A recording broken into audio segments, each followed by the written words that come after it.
बुढ़ी असुरुणी और राजकन्या यही टाइटलटी शुणिले आमको आई किंबा जेजेमांकर स्मृतिचारण करने को पड़े। ठीक सेहीपरि एक सुंदर कहानी भितर हजिजा बुढ़ी असुरुणी एवं राजकन्यार कहानी। से राति रे जेतेबेले राजकन्या जंगल को प्रवेश कला से जानी नथिला जे से फेरी आसीबो कि नहीं, कारण से जंगल रे रहुथिला एक बुढ़ी असुरुणी जी मनुष्यंक आत्मा सहित खेलुथिला। आजिर एही कहानी रु आपण माने जानिबे साहस जीतिबो ना भय। नमस्कार दर्शक बंधु, गल्पगुच्छर एही सुंदर एवं रोमांचकर कहानी आसर को आपण समस्त को स्वागत। दर्शक बंधु, बहुत पुराना समयर कथा। एक बहुत दूर रे गोटे राज्य थिला। राज्यर नाम थिला चंद्रपुर। सेही राज्य रे थिले एक सुंदर राजकन्या, तांको ना सुज्ञानी। राजकुमारी सुज्ञानी जेपरि शिक्षिता सेपरि सुंदर एवं दयालु सह साहसी और बहुत ज्ञानी थिले। सेथिपाई तांकर ना को राजा सुज्ञानी बोली रखिथिले। किंतु सेही राज्यर चारि पाखरे थिला एक भयंकर जंगल। लोके कहूथिले सेठारे थाए एक बुढ़ी असुरुणी। सेही जंगल मध्यरे सेही असुरुणी लोकमानक न देखिले मध्य लोकमानकर मन कथा पढ़ी पारुथिला। राति हेले से जंगल रु अजଣା स्वर भासी आसुथिला। केही आसुछि केही आसुछि, एही परि गोटे भयंकर एवं अजଣା स्वर। एक दिन राजा अचानक असुस्थ हेले। कौनसी भेषज कौनसी डाक्टर किछि काम करि पारले नाही। डाक्टर माने चिकित्सा करी करी हारिगले, किंतु राजकुमार शरीर सुस्थ हैला नाही। सेतेबेले एक पुराना ऋषि कहले यह साधारण रोग नुहे, यह हेउछि असुरुणीर शाप माने अभिशाप।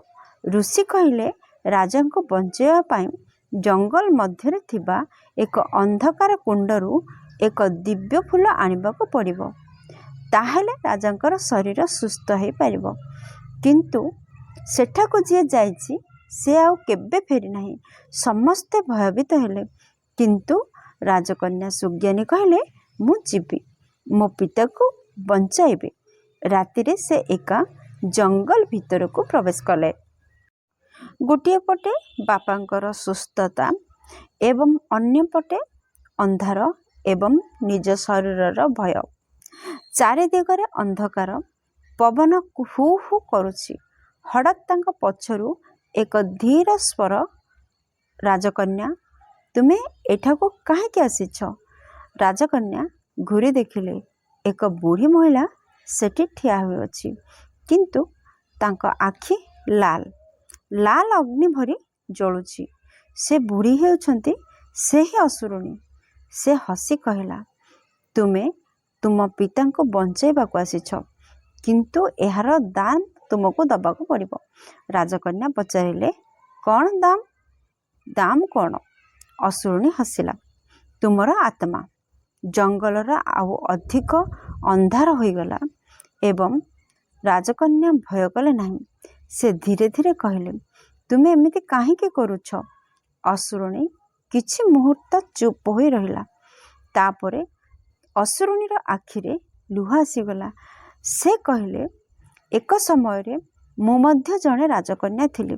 मते धोखा देई एक मंत्र द्वारा एही असुरुणी रूप को दिया जाइछि एवं से सापरु मुक्ति हेबा पाई मते गोटे काहार पवित्र आत्मार आवश्यकता रहिछि। राजकन्या किछि समय भाबिले एवं परे से कहले, जदि मोर आत्मा द्वारा तुम मुक्ति पाओ ताहेले मु मोर आत्मा त्याग करने को प्रस्तुत अच्छे। यह सुनिबा मात्रे बुढ़ी असुरुणीर आश्चर्यर सीमा रहिला नाही एवं सेही मुहूर्त रे जंगल रे एक अजब आलोकित हैला। असुरुणी टीर रूप धीरे धीरे बदलिबाकु लागिला एवं बदली गला मध्य। से फेरीगले एक सुंदर राजकन्या रे, निजे बदली गले एक सुंदर राजकन्या रे। साप भांगीगला ଅସୁରୁଣୀ ଏବେ ମୁକ୍ତ ରାଜକନ୍ୟା ହୋଇସାରିଥିଲେ ଏବଂ ସେ କହିଲେ, ତୁମର ସାହସ ଓ ଦୟା ମୋତେ ମୁକ୍ତ କଲା ସୁଜ୍ଞାନୀ। ସେ ରାଜକନ୍ୟାକୁ ଦେଲେ ଅନ୍ଧକାର କୁଣ୍ଡର ଦିବ୍ୟ ଫୁଲ, ଯେଉଁ ଫୁଲ ସୁଜ୍ଞାନୀଙ୍କର ବାପାଙ୍କ ଆରୋଗ୍ୟରେ ସାହାଯ୍ୟ ହେବ। ସୁଜ୍ଞାନୀ ଫେରିଆସିଲେ, ରାଜା ମଧ୍ୟ ସୁସ୍ଥ ହୋଇଗଲେ। ସତ୍ୟ ସାହସ ହେଉଛି କେବଳ ଭୟକୁ ଜିତିବାକୁ ନୁହେଁ। ଦର୍ଶକ ବନ୍ଧୁ, ଦୟା ଓ ତ୍ୟାଗର ଅନ୍ଧକାରକୁ ଆଲୋକରେ ପରିବର୍ତ୍ତନ କରିବା ହେଉଛି ସତ୍ୟ, ସାହସ ଏବଂ ତ୍ୟାଗ। ଅସୁରୁଣୀ ମୁକ୍ତ ହେଲା, କିନ୍ତୁ ରାଜକନ୍ୟାଙ୍କର ତ୍ୟାଗ ସେହି ଜଙ୍ଗଲର ଇତିହାସକୁ ସମ୍ପୂର୍ଣ୍ଣ ରୂପେ ବଦଳାଇ ଦେଲା। କେହି କହନ୍ତି ଆଜି ମଧ୍ୟ ସେହି ଜଙ୍ଗଲଟି ଏକ ଆଲୋକମୟ, ପୂତ ଏବଂ ପବିତ୍ର ଲାଗୁଅଛି ଏବଂ ଏକ ଦିବ୍ୟ ଆଲୋକ ଜଙ୍ଗଲରେ ଦେଖାଦେଉଛି। ସେ ହେଉଛି ସେହି ସାହସୀ ରାଜକନ୍ୟା ସୁଜ୍ଞାନୀଙ୍କର ଆତ୍ମା, ଯିଏ ପ୍ରମାଣ କଲା ଦୟା ଏବଂ ତ୍ୟାଗ ସବୁଠାରୁ ବଡ଼ ଶକ୍ତି ଏବଂ ଏହାଦ୍ୱାରା ନିଜର ବାପାଙ୍କୁ ଜୀବିତ କରିପାରିଲେ ସୁଜ୍ଞାନୀ।